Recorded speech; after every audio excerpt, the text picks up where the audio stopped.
Halo sahabat Kapas, berjumpa kembali bersama saya Pendeta Widodo Purwanto. Dan saya Febriani Rey dalam program Kapas. Keluarga Allah pasti akan ke surga. Kami senang Anda boleh bergabung kembali dengan kami dalam program yang menyajikan diskusi seputaran pernikahan dan rumah tangga untuk membantu keluarga Kristen bahagia di dunia ini dan tentunya bersiap ke surga. Dan kali ini kita akan membahas satu topik yang sangat menarik dengan judul Pola Asuh Anak Sukses Tanpa Orang Tua. Siang-siang nonton si Unyil, enaknya makan soto dan ketupat. Anak tanpa orang tua bisa berhasil asal dengan pola asuh yang tepat.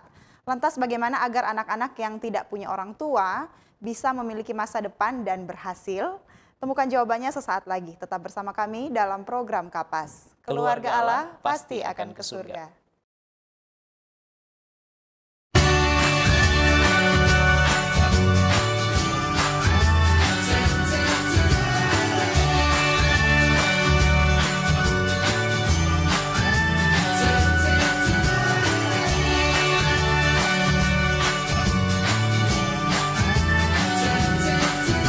Saksikan selalu program Keluarga Allah Pasti ke Surga setiap Kamis pukul 18 waktu Indonesia Tengah di YouTube channel Cornelius Media, Bridge to the Truth.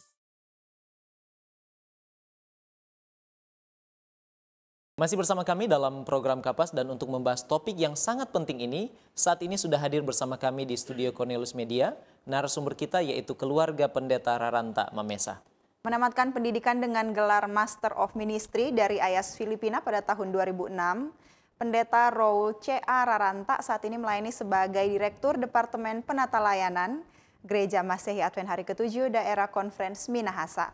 Sedangkan Ibu Koni J. Mamesa saat ini melayani sebagai Direktur Panti Asuhan Yapi Tompaso II. Keluarga Pendeta Raranta Mamesa adalah keluarga yang sangat bersahaja, keluarga yang rendah hati dan selalu mau untuk berbagi. Baik, langsung saja kita sapa narasumber kita ya. Betul. Shalom, Pendeta Raranta dan Ibu. Apa kabar Pendeta dan Ibu? Puji Tuhan. Puji Tuhan. Puji Tuhan, banyak sekali berkat Sehat. Tuhan ya. Amin. Amin. Sehat, amin, puji Tuhan. Puji Tuhan, senang sekali boleh berjumpa dengan kami saat ini di program Kapas dan terima kasih sudah bersedia untuk menjadi narasumber di program Kapas pada saat ini. Baik, Pendeta Raranta dan Ibu, untuk memulaikan diskusi kita pada saat ini, mari kita awali dengan doa. Mari kita satu dalam doa. Bapa kekal Allah kami yang bertahta di dalam kemuliaan surga, terpujilah namamu sebab Engkau baik di dalam hidup kami. Engkau mempertemukan kembali kami di dalam program Keluarga Allah Pasti Akan ke Surga. Kami berdoa kiranya Tuhan menyertai diskusi kami pada saat ini. Berkati narasumber kami, keluarga Pendeta Raranta Mamesa, dan biarlah diskusi ini boleh membangun iman kami sebagai keluarga-keluarga Kristen boleh berbahagia di dunia ini, dan kami semua akan bersiap menuju surga yang Tuhan telah sediakan. Ini doa kami Bapa, di dalam nama Yesus kami sudah berdoa. Amin. Amin. Baik Pendeta Raranta dan Ibu, topik kita saat ini adalah pola asuh anak sukses tanpa orang tua. Kenapa topik ini penting untuk kita bahas pada saat ini? Silakan Pendeta. Silakan. Atau Ibu. Ini menarik karena banyak kali orang bilang anak yang hidup tanpa orang tua itu pasti gagal. Ya. Padahal ternyata tidak. Jadi mereka hanya butuh kesempatan untuk ada orang yang lain yang memperhatikan mereka. Jadi saya rasa topik ini ini sangat penting untuk kita semua bisa mengerti bahwa kita punya tanggung jawab untuk bisa membantu kesuksesan orang lain. Baik. Baik, terima kasih Pendeta. Dan kalau kita berbicara tentang anak tanpa orang tua, sudah pasti kenyataannya mereka tidak lagi memiliki orang tua. Kira-kira apa saja yang selama ini Pendeta dan Ibu alami alasan mereka akhirnya tidak memiliki orang tua lagi? Pengalaman yang kami alami selama mendidik anak-anak yang boleh kami katakan kurang beruntung karena mereka tidak ada orang tua. Kenapa sampai mereka tiba dalam kondisi itu kita tidak tahu. Tetapi yang pasti adalah mereka butuh figur. Mereka butuh orang yang lebih tua yang bisa mengasuh, yang bisa menuntun, yang bisa membimbing mereka itu untuk berkembang ke arah yang lebih baik. Ya. Karena anak-anak yang seperti ini mereka tidak bisa memilih mereka ada orang tua atau tidak. Betul. Jadi itulah mengapa kami terpanggil untuk masalah itu.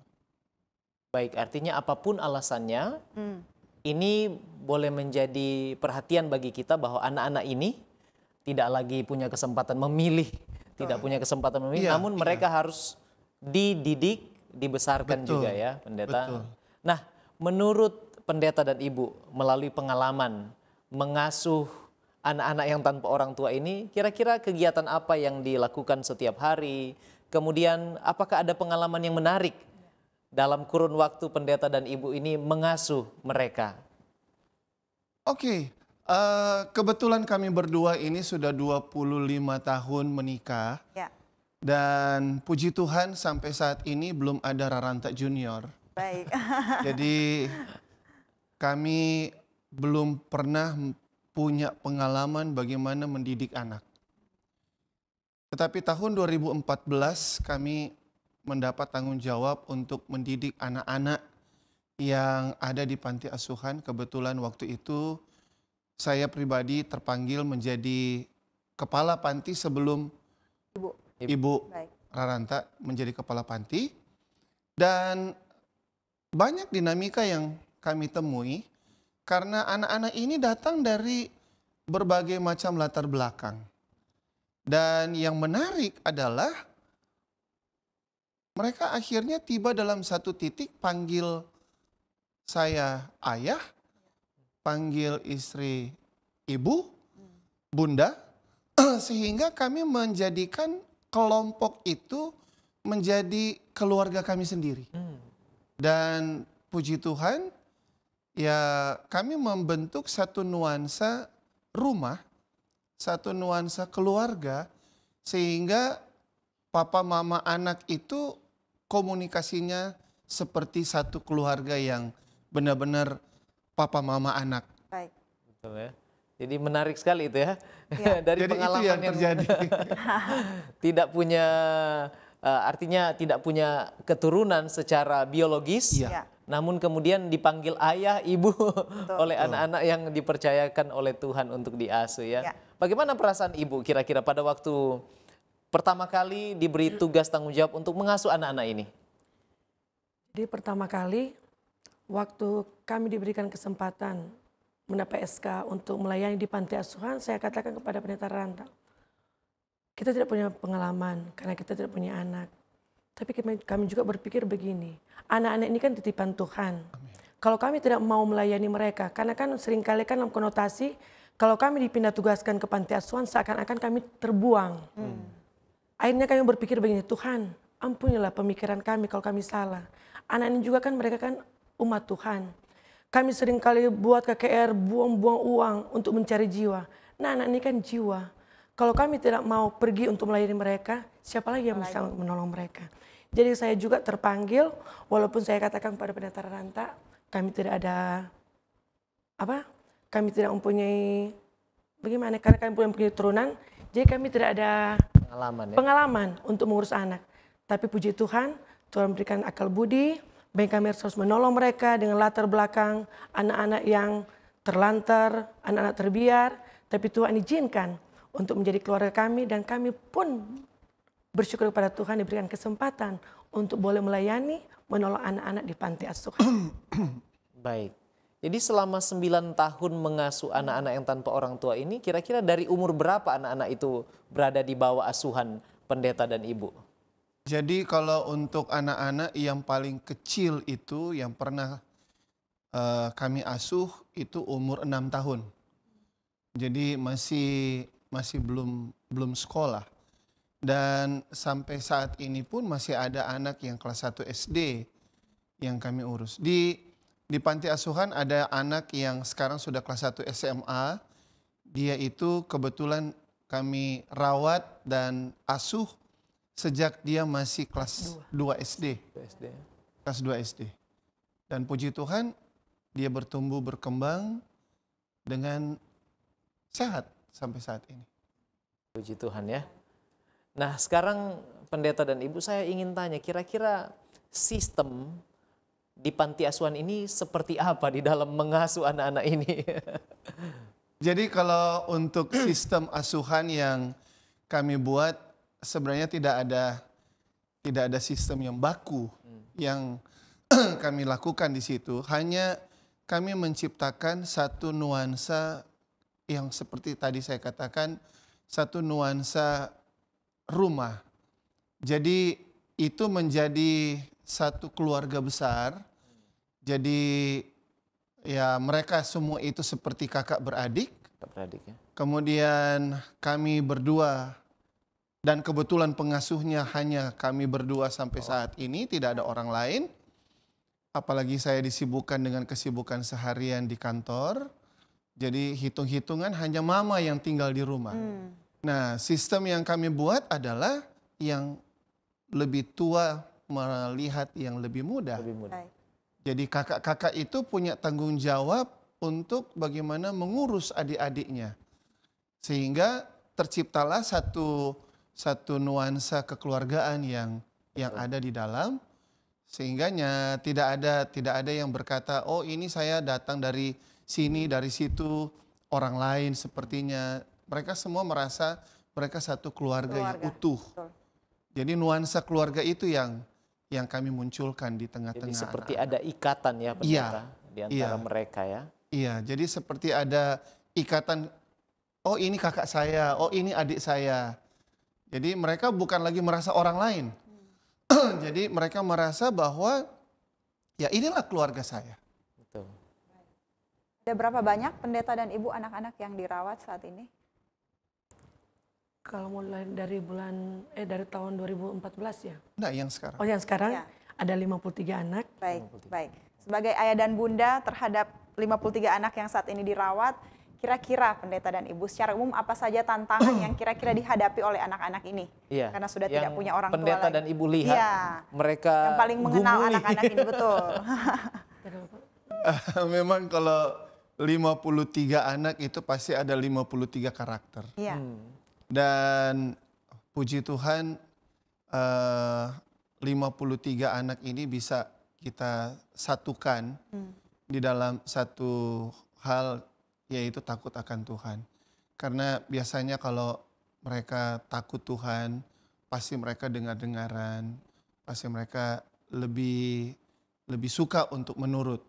Tapi kalau mau detailnya itu biasanya mama yang tahu. Betul. Mama yang tahu. Iya. Jadi mengurus anak banyak itu beragam. Di rumah kami membuat supaya mereka betah itu ada jadwal. Pekerjaan juga dikasih jadwal. Anak-anak itu harus jadwal supaya mereka bertanggung jawab di bidang mereka masing-masing. Tapi namanya kan datang dari latar belakang berbeda. Betul. Ada anak-anak yang dikasih tahu sekali aja mereka sudah menurut. Anda berulang, tapi pada dasarnya memang mereka tidak menurut. Ya. Kami juga sering berdoa kepada Tuhan bagaimana untuk menurut anak-anak, menolong anak-anak ini. Karena seringkali datang tiba, kami sudah tidak sanggup, ingin mengeluarkan mereka. Tapi di saat kami ingin mengeluarkan mereka, kami juga berpikir kasihan. Kalau kami mengeluarkan mereka, terus menjadi apa mereka di luar sana? Jadi kami sekeluarga berdoa, Tuhan berikan akal budi, bagaimana kami harus menolong anak-anak ini yang mempunyai karakter yang lain dari yang lain, yang tidak pada umumnya. Karena juga di anak-anak kami urus, walaupun mereka datang dari tidak ada orang tua, tapi mungkin orang dididik dari keluarga yang pertama mereka mungkin tidak terbiasa, dikasih biar. Ada anak juga merokok, minuman-minuman keras, sekolah mereka tidak mau sekolah. Itu kan kami harus didik. Ya. Jadi kami harus pakai cara untuk mendekati mereka seperti pendeta katakan tadi, harus bentuk kekeluargaan. Kita mengasihi mereka, kita kasih tahu mereka, agar mereka punya pikiran bahwa mereka juga diperhatikan, disayang oleh orang tua yang tadinya mereka terbiar, tidak diurus. Pada waktu mereka datang di panti, mereka ternyata, oh Tuhan, mereka juga punya orang tua. Makanya juga kami punya jadwal untuk menolong mereka. Dan seperti yang dikatakan tadi, kakak-kakak itu mempunyai tanggung jawab untuk menolong adik-adik. Bagaimana caranya? Kami juga di panti tidak membiasakan anak-anak yang besar untuk memukul adik-adik. Apapun kesalahan adik-adik mereka, tidak boleh ringan tangan. Jadi nanti kami yang urus, kalaupun mereka rasa, Bunda, ini anak ini begini, adik ini begini-begini, nanti tolong urus. Karena kenapa? Karena mengurus anak-anak kan apalagi anak-anak yang besar laki-laki. Kalau kasih biasa mereka untuk memukul, bisa-bisa mereka tukang pukul semua, sedikit-sedikit bisa baku hantam dan terjadi hal-hal yang tidak inginkan. Makanya kami mengajarkan sebesar apapun tantangan yang mereka hadapi, jangan main pukul. Begitu juga adik-adik, kami mengajarkan untuk menghormati kakak-kakak. Ya. Supaya terjalinlah hubungan kekeluargaan, saling menghargai, saling menghormati, saling menyayangi. Ya. Itulah sistem yang kami sejauh ini, puji Tuhan, Tuhan menolong, beri akal budi bagi kami untuk boleh menolong anak-anak, dan sejauh ini anak-anak juga masih baik-baik, walaupun mereka banyak tantangan yang kami lihat, tapi puji Tuhan masih bisa di atas. Baik, baik. Dan Puji saya Tuhan. percaya ini pekerjaan yang mulia ya. Ya, Amin. betul. Amin. Apakah ada di antara anak-anak ini yang punya masalah psikologis, minderan, atau tidak mau terbuka secara sosial dengan teman-teman yang lain? Memang yang jadi masalah yang paling besar dari anak-anak ini adalah sebenarnya rasa inferior. Jadi tantangan sebenarnya yang paling besar dari kami berdua itu dalam mengasuh anak-anak ini bukan masalah mereka itu rajin atau malas, bukan masalah mereka melawan atau tidak melawan. Tapi yang jadi masalah bagi kami itu adalah bagaimana membangkitkan rasa percaya diri. Karena anak-anak ini mereka rata-rata datang dari keluarga yang tidak lengkap. Dan ketika mereka datang dari keluarga yang tidak lengkap, mohon maaf, mohon izin, di dalam lingkungan mereka setiap hari dalam pergaulan, mereka itu sepertinya dimarginalkan. Jadi seperti orang bilang, anak panti lekwa. Ya. Iya kan? Jadi itu istilah konotasi itu membuat anak-anak ini jadi rasa kecil. Kecil, betul. Padahal mereka punya kemampuan, mereka punya talenta, mereka punya potensi yang bisa kita gali. Jadi untuk membangkitkan itu, seringkali kami membuat acara ibadah, kemudian anak-anak yang ambil bagian itu kami latih ambil bagian pakai bahasa Inggris. Baik. Jadi mereka merasa bahwa there's something, ada sesuatu yang mereka punya, Betul. yang mereka bisa andalkan di dalam lingkungan mereka. Jadi ketika mereka bergaul ke lingkungan yang lebih besar, mereka merasa, oke, kamu punya itu, saya juga punya. Itu yang membuat mereka jadi lebih percaya diri. Tapi memang terus terang sampai saat ini pergumulan kami pengasuh adalah untuk membangkitkan rasa pedenya itu. Jadi ada yang tahu nyanyi, tapi karena dia rasa dia seringkali dikecilkan, tidak diperhatikan, bakat itu tidak muncul. Jadi akhirnya mama di rumah itu bikin, oke, giliran satu kelas ini nyanyi semua solo. Solo satu-satu. Baik. Nah mereka terpancing, oh saya dapat kesempatan nyanyi, saya dapat kesempatan nyanyi. Nah seperti itulah.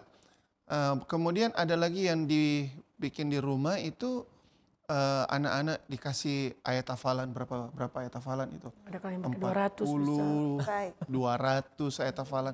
Jadi mereka bersaing. Bersaing ya. Siapa yang paling banyak, mama kasih something, sesuatu. Ada reward lah. Ada reward. Jadi mereka berlomba ke hal yang lebih positif. Baik. Menarik ya. Iya, silakan Ibu. Karena kita juga kan panti asuhan itu berada di SLA Kawangkoan. Ya, Kan namanya juga anak-anak kasih kan mereka melihat anak-anak yang lebih dari mereka. betul. Waktu mereka ke sekolah, mungkin handphone mereka tidak bisa memiliki handphone, mungkin apa saja. Tapi seringkali mereka pulang, saya katakan begini, Dek, enggak usah takut, enggak usah susah. Bunda dulu waktu kerja, waktu sekolah di SLA, banyak sekali anak-anak yang berduit, anak-anak orang kaya, tapi sekarang di mana mereka? Terus kalian di sini yang datang membawa sumbang itu dari mana? Rata-rata datang dari latar belakang orang-orang yang tidak mampu tapi Tuhan berkati dan mereka berhasil. Jadi tidak usah susah, jangan disusahkan waktu masih sekolah. Yang penting kalian berusaha, sekolah, kalian masih berikan kesempatan oleh Tuhan untuk boleh menikmati berkat Tuhan. Jadi jangan usah rasa minder. Itu juga kami sering bangkitkan karena mereka bunda, orang kerja-kerja kan mereka labor. Pulang sekolah mereka labor di asrama girls, asrama boys. Seringkali mereka suka disindir-sindir, suka dihina-hina. Kita bilang begini, dek nggak usah susah. Lebih baik mereka yang hina kamu daripada kalian menghina orang lain. Lebih baik orang yang pandang enteng sama kamu daripada kamu pandang enteng sama orang lain. Nggak usah susah, berdoa ke Tuhan supaya Tuhan berikan kamu kekuatan, kemampuan untuk menghadapi semua tantangan ini dan sekolah sungguh-sungguh dan rajin dan jujur dalam segala hal. Pasti kalian akan berhasil. Karena semua orang yang berhasil bukan semua dari orang yang ada. Banyak orang susah, banyak orang tidak punya tapi mereka berhasil dan menjadi orang-orang yang berguna, yang terus membantu banyak orang. Amin, setuju sekali. Baik. Menarik sekali ya. Puji Tuhan sejauh ini kita sudah mendiskusikan tentang hal-hal penting sehubungan dengan topik mengasuh anak sukses tanpa orang tua. Dan terima kasih Pendeta Raranta dan Ibu sudah mau berbagi dengan kami dalam program Kapas. Betul. Pendeta Raranta dan Ibu kita akan jeda sejenak. Dan sahabat Kapas jangan beranjak dulu sebab setelah ini kita akan membahas lebih dalam lagi tentang pola asuh anak sukses tanpa orang tua.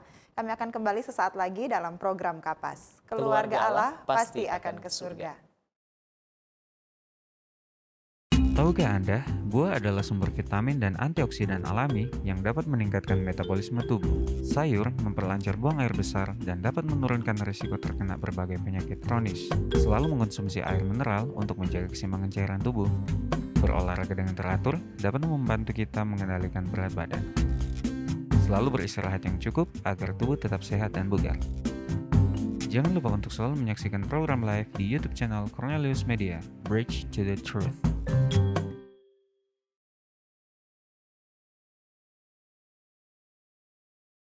Masih bersama kami dalam program Kapas dan kita akan lanjutkan pembahasan kita tentang pola asuh anak sukses tanpa orang tua. Ya, Pendeta Raranta dan Ibu sebagai ayah dan bunda bagi 53 anak yang diasuh dan dirawat di panti. Apakah harapan dari Pendeta dan Ibu terhadap ke-53 orang anak ini? Apakah seperti orang tua pada umumnya mungkin saya berharap ketika kamu besar nanti ada sesuatu yang kamu berikan. Ada imbalan gitu karena sudah saya asuh nih, sudah saya rawat. Apa seperti itu Pendeta? Silakan. Oke, terima kasih untuk pertanyaan ini. Ini menarik.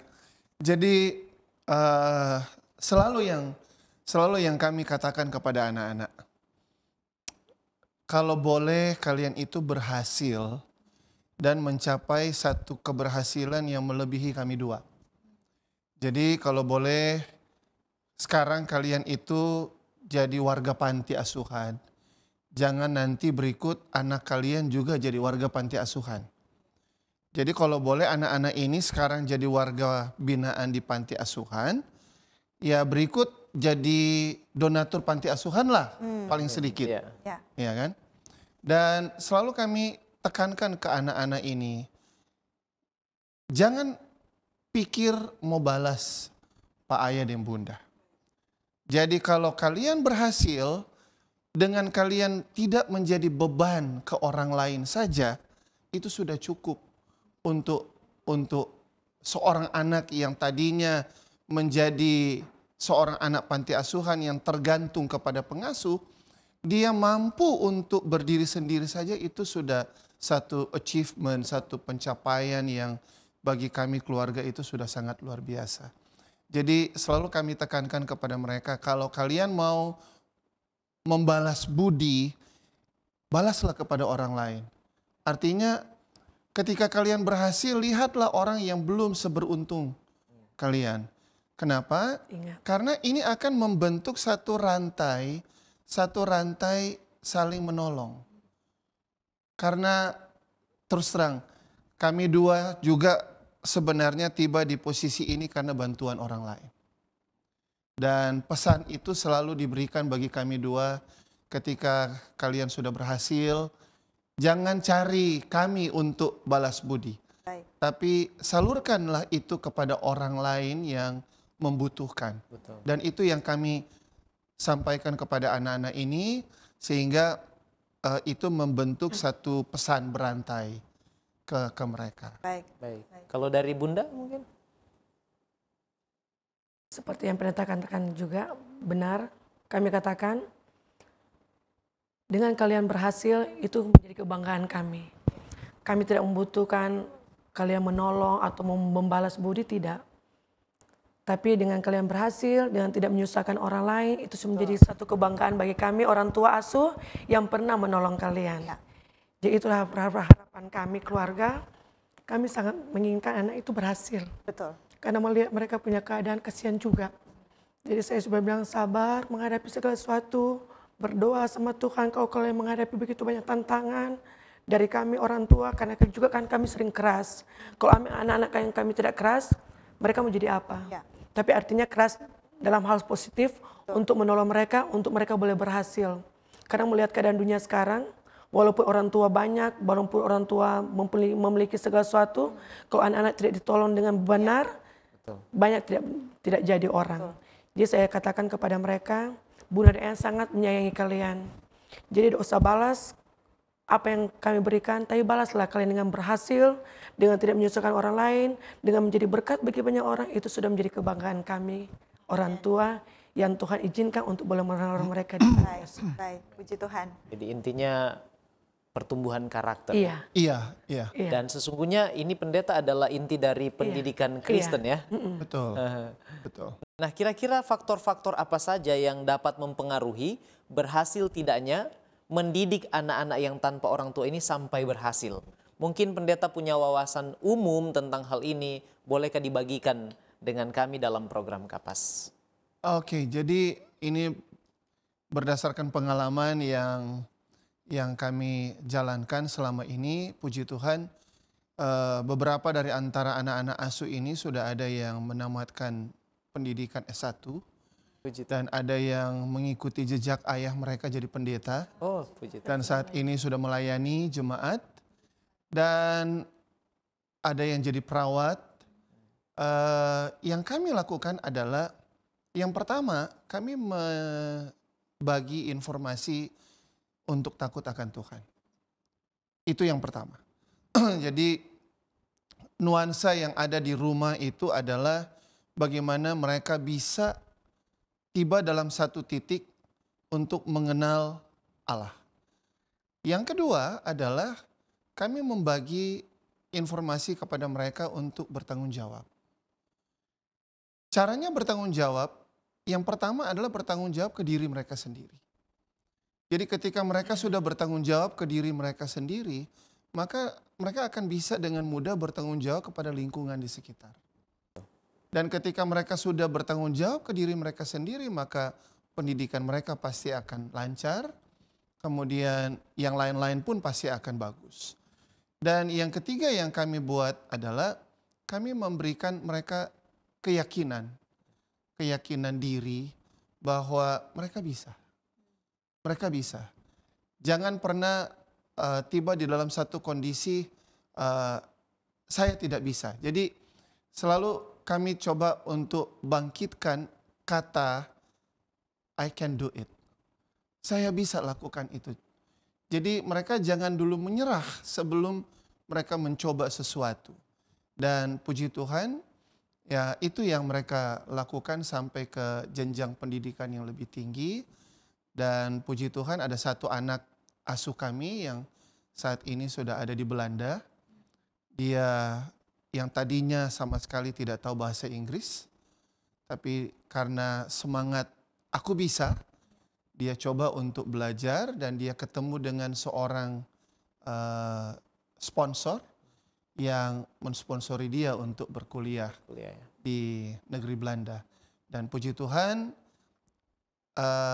itu menjadi satu motivasi yang besar kepada adik-adiknya, sehingga mereka melihat, oh kakak saya begini, itu yang mereka ikuti. Terinspirasi ya? Terinspirasi.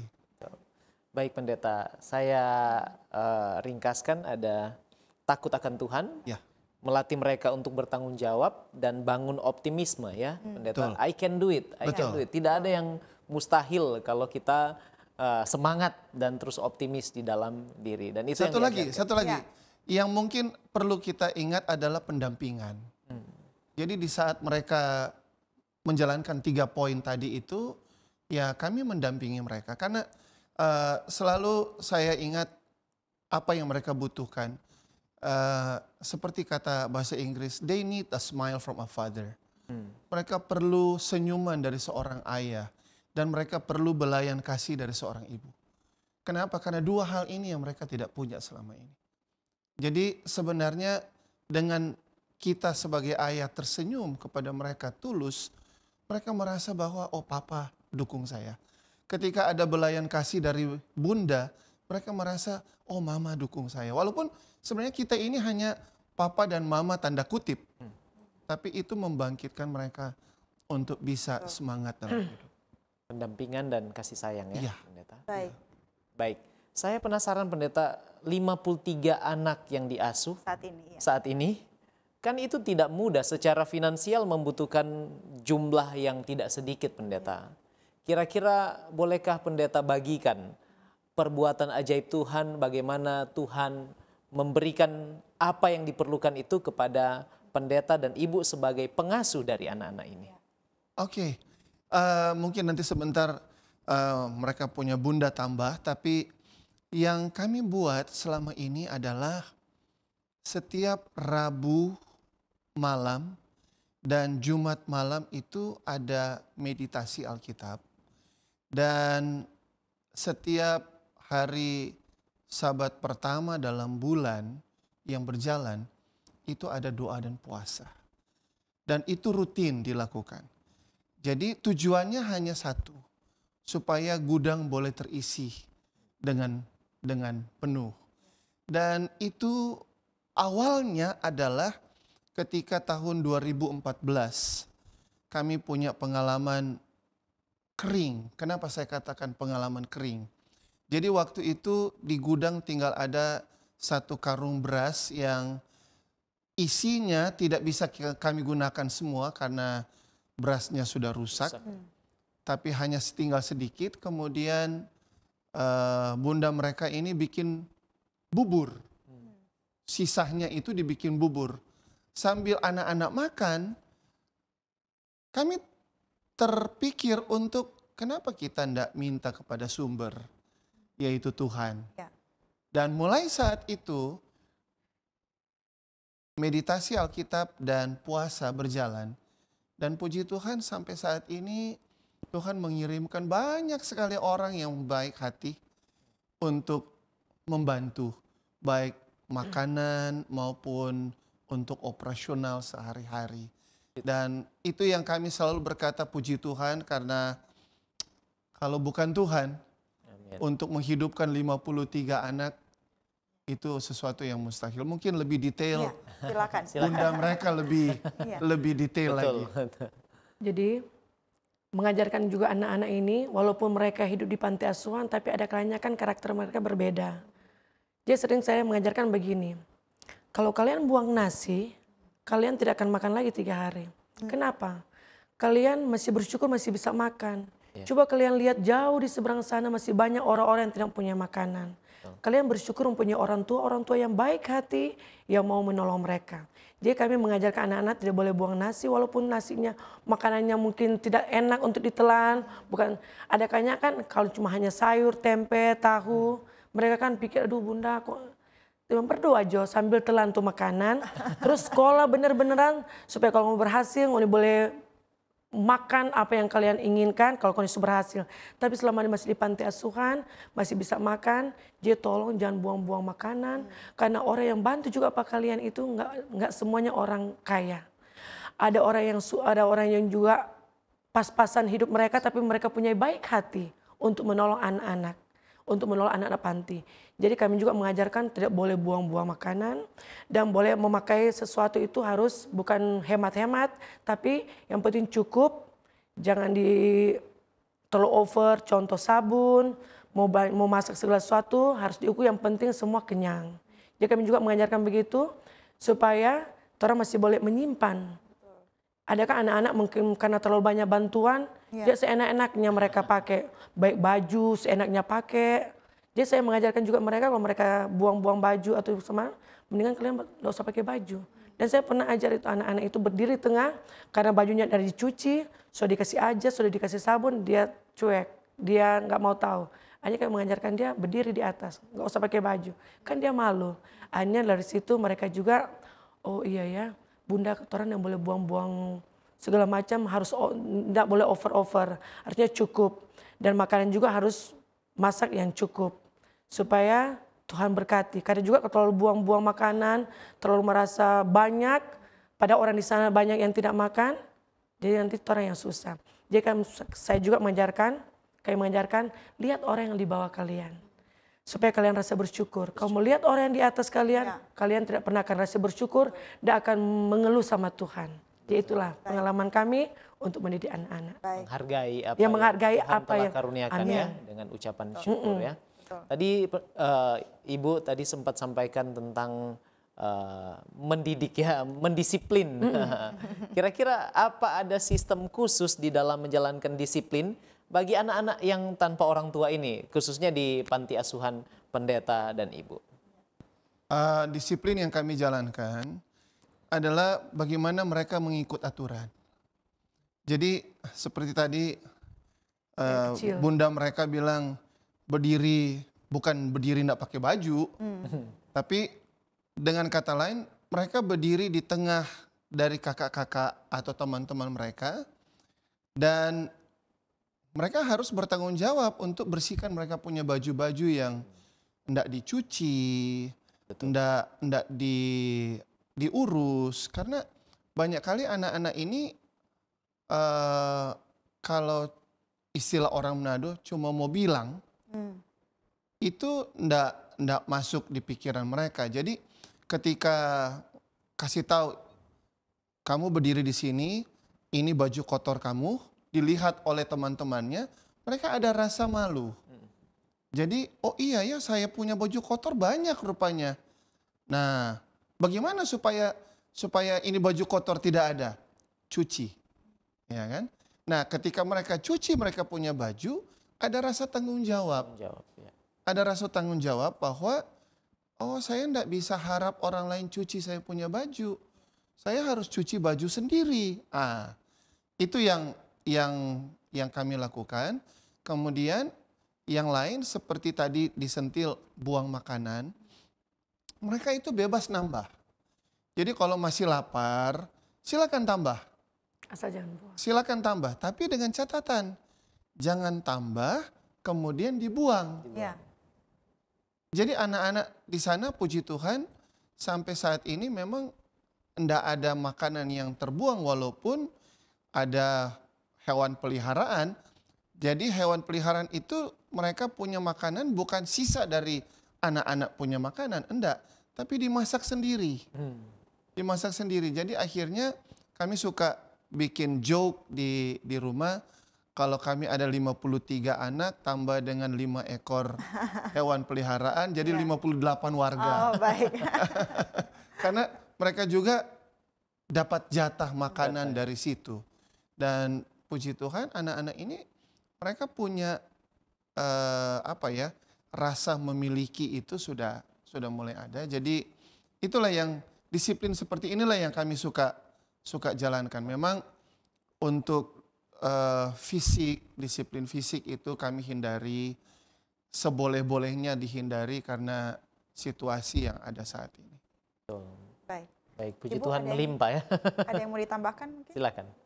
Jadi di sana juga kakak-kakak harus bertanggung, kan ada anak yang kecil, contohnya masih 6 tahun, mereka kan tidak bisa bikin cuci baju mereka. Jadi kami selalu menganjurkan kepada kakak-kakak, di panti asuhan ini kakak-kakak yang harus menolong adik-adik. Saat mereka mencuci baju, menolong anak-anak adik-adik mereka punya baju sambil mengajarkan mereka. Nanti kalau cuci bajunya begini, terus waktu sudah kering lipat bajunya begini. Tapi pada dasarnya kami juga sudah mengajarkan mereka dari awal. Jadi waktu kami mengajarkan, kakak-kakak juga harus mengajarkan kepada adik-adik mereka. Jadi anak-anak juga walaupun mereka kelas 1, kelas 2 belum bisa cuci baju, tapi kelas 3 sudah bisa cuci baju, sudah bisa lipat mereka punya baju dan atur di lemari mereka dan atur tempat tidur. Itu juga kami mengajarkan supaya kakak-kakak boleh menolong adik-adik. Makanya adik-adik itu harus menghormati kakak-kakak karena kakak-kakak yang sayang sama adik-adik. Baik. Puji Tuhan, terima kasih Pendeta Raranta dan Ibu untuk informasi yang sangat penting yang sudah dibagikan bagi kita semua. Sehubungan dengan topik kita pola asuh anak sukses tanpa orang tua. Sahabat Kapas, kami akan kembali sesudah jeda yang berikut ini. Tetap bersama kami dalam program Kapas.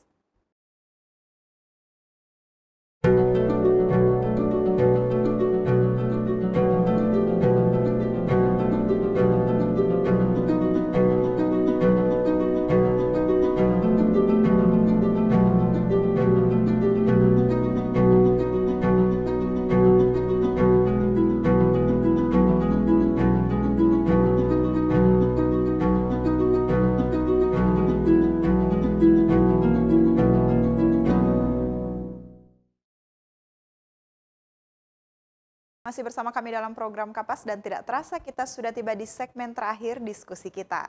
Ya, betul sekali Febriani, Pendeta Raranta dan Ibu. Ya. Kita langsung ke pertanyaan. Apa kira-kira yang Alkitab atau pena inspirasi katakan tentang topik pada saat ini yang sedang kita diskusikan, pola asuh anak sukses tanpa orang tua. Dalam hal ini peran pendeta dan ibu sebagai pengasuh bagi anak-anak yang ada di panti asuhan. Kalau bagi kami anak-anak ini bisa sukses, sebenarnya itu datang dari orang tua. Kenapa saya katakan datang dari orang tua? Saya suka ayat ini Kolose 3 ayat 21. Dia katakan di sini, "Hai bapak-bapak, janganlah sakiti hati anakmu supaya jangan tawar hatinya." Kenapa di sini dibilang, "Hai bapak-bapak, jangan sakiti hati anakmu"? Karena seringkali kita sebagai orang tua dalam mendidik anak-anak, kita terbawa dengan emosi.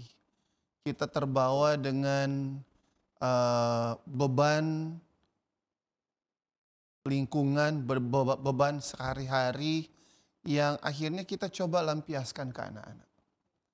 Jadi sebenarnya bukan saya menggurui, tetapi pengalaman yang kami dapatkan selama mendidik anak-anak ini, kami tidak ada hubungan darah dengan mereka, tetapi akhirnya mereka bisa ada hubungan batin dengan kami. Oleh karena mereka tahu kami keras, mereka tahu kami disiplin, tetapi kami membawakan itu berdasarkan satu kerinduan untuk mengasihi mereka. Dan mudah-mudahan inilah yang bisa kami bagikan kepada orang tua yang ada dimanapun, sahabat-sahabat Kapas dimanapun berada. Mari kita coba membagikan kasih itu kepada anak-anak. Karena anak-anak ini mereka menyadari, mereka bisa rasa. Mereka bisa rasa, ini papa dan mama sayang enggak ya? Mereka bisa rasa. Mereka bisa mempunyai sense, oh mereka mencintai kami. Jadi walaupun mungkin kami memberikan disiplin yang membuat mereka sedikit sakit saat itu, tapi di balik itu mereka bisa rasakan, oke, papa mama, orang tua saya, bunda, ayah lakukan ini karena mereka mau kami begini. Betul. Nah ini yang mungkin kita bisa jalankan, aplikasikan di kita punya kehidupan. Mungkin itu yang dapat saya bagi sedikit. Ada tambahan mungkin dari Ibu, silakan. Jadi bagi juga anak-anak yang masih memiliki orang tua, pesan kami, sayanglah orang tua kalian. Karena masih banyak anak-anak yang membutuhkan kasih sayang tapi tidak mempunyai orang tua. Kalian yang punya orang tua, cintailah, kasihlah orang tua kalian karena kalian orang tua sangat mencintai dan mau memberikan yang terbaik bagi kalian. Karena pengalaman kami di panti, anak-anak juga ini rindu. Tapi puji Tuhan mereka juga mempunyai orang tua yang baik yang mau menolong mereka. Mungkin itu pesan kami buat adik-adik. Baik. Terima kasih pendeta dan ibu, mungkin sebagai kesimpulan apa yang bisa pendeta sampaikan untuk topik yang sudah kita bahas pada saat ini sekaligus juga dengan closing statement. Silakan. Jadi bagi kami anak-anak yang ada, syukurilah kalau masih ada orang tua. Tetapi ingat, walaupun anak-anak ini seandainya tidak punya orang tua, keberhasilan boleh tetap mereka peroleh. Amin. Jadi bukan berarti bahwa tidak ada orang tua tidak bisa berhasil. Ya. Tidak ada orang tua, mereka masih bisa berhasil berkat pertolongan Tuhan. Ya. Dengan satu harapan, kita sebagai orang-orang yang lebih tua dari mereka, marilah kita bagi kasih sayang, kita bagi dukungan, dan kita bagi bimbingan kepada anak-anak ini. Seandainya kita ketemu dengan anak-anak yang tidak seberuntung, anak-anak yang punya orang tua, jangan anggap mereka sampah. Tetapi kasihilah mereka dan bimbinglah mereka. Karena mereka juga adalah anak-anak Tuhan yang butuh untuk memperoleh apa yang kita sebut kasih sayang orang tua. Terima kasih. Mungkin Ibu ada closing statement? Sama saya dengan pendeta. Jadi anak-anak jangan rasa minder. Anak-anak yang tidak memiliki orang tua, banyak orang tua yang menyayangi kalian. Amin. Jadi itu pesan kami, biarlah kami sebagai orang tua yang ada di atas muka bumi ini, melihat anak-anak seperti ini, marilah kita menyayangi mereka, menolong mereka dengan berbagai macam cara. Yang Tuhan tahu pasti orang bisa menolong anak-anak yang ada di luar sana. Amin. Kiranya Tuhan akan memberkati. Amin. Dan melalui program Kapas ini, kami juga boleh menyampaikan kepada sahabat-sahabat Kapas, boleh memperhatikan anak-anak yang tanpa orang tua yang kurang beruntung ini, yang ada di panti asuhan Yapia, yang ada di Tompas 2. Amin. Ya. Baik, puji Tuhan kita sudah mendengar penjelasan yang begitu menarik dan kami percaya sangat bermanfaat. Betul. Yang sudah membekali sahabat Kapas sehubungan dengan topik pola asuh anak sukses tanpa orang tua. Dan untuk mengakhiri diskusi kita, Pendeta Raranta akan berdoa untuk kita. Mari kita tunduk kepala, kita berdoa. Terpujilah namamu Bapa kami dalam sorga. Engkau baik dalam kehidupan kami. Tuhan, terima kasih. Karena Engkau boleh memberikan kami kesempatan untuk mengasuh anak-anak yang tidak memiliki orang tua. Biarlah keberhasilan sorga menjadi bagian mereka. Amin. Dan bagi anak-anak yang masih punya orang tua, boleh tetap menghargai orang tua mereka, boleh mencintai orang tua mereka. Dan bagi kami semua, orang-orang tua, boleh tetap melihat anak-anak ini adalah milik Tuhan yang sangat berharga di hadapan Tuhan. Kami akan selalu mengasihi, membimbing dan menuntun mereka untuk takut akan Tuhan. Terpujilah namamu, berkatilah dengan berkat sorga bagi kami semua dalam nama Yesus. Amin. Amin. Sekali lagi terima kasih. Terima kasih. Terima kasih. Terima kasih sudah menjadi narasumber yang sangat menginspirasi kita semua. Dan doa kami adalah Tuhan kiranya akan selalu memberkati pendeta bersama dengan ibu dan juga anak-anak yang saat ini dilayani, diasuh dan dirawat di panti asuhannya. Dengan demikian berakhirlah sudah kebersamaan kita, dan kalau sahabat Kapas merasa diberkati, jangan lupa untuk subscribe, like dan bagikan kanal YouTube Cornelius Media. Dan jangan lupa untuk bergabung kembali bersama kami dalam program yang sama pada episode mendatang. Dan terima kasih atas kesetiaan Anda bergabung dengan kami Cornelius Media. Jangan lupa untuk terus mengikuti dan saksikan program menarik lain dari Cornelius Media. Menjadi sahabat Kapas, kita belajar bersama. Kita bertumbuh bersama. Kita bahagia bersama. Dan kita bersiap ke surga bersama, sebab keluarga Allah pasti akan ke surga. Saya Pendeta Widodo Purwanto. Dan saya Febriani Rey bersama dengan narasumber kita, keluarga Pendeta Raranta Mamesa. Sampai jumpa lagi dan salam Kapas.